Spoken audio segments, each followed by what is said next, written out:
But first, new tonight, we are getting a behind-the-scenes look at a controversial online message by Cleveland Mayor Frank Jackson. The city released video is in response to his grandson being named a suspect in a homicide and to refute claims that he interfered in the investigation. Well, now the mayor's office releasing an unedited version of the video showing the interaction between a reporter and the mayor.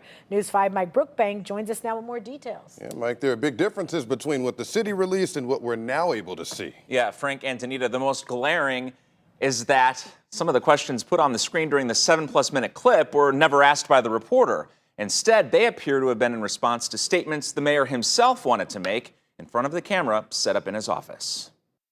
Question number 7, which on screen reads, "What do you want people to know about this recent incident?" In the raw video, you never hear that question being asked by anyone. The exchange between the Cleveland.com journalist and the mayor also raising some concern. About 4.5 minutes in, the reporter wraps up the interview, but then the mayor chimes in, directing the reporter to ask a question bluntly, because I want to be able to say bluntly, so he could respond bluntly. That question centered around the responding officers to the mayor's home and how there is some reporting out there that their body camera was turned off. The mayor said he never told anybody to turn off the camera. Also released today, an unedited version of the mayor's opening remarks, if you will. This, we're told, Jackson recorded in his office without the Cleveland.com reporter there. In the raw video, the mayor slams the media, saying viewers could believe him or an industry that he claims makes money off of hype and plays to the ignorance and manipulation of that ignorance for their bottom line.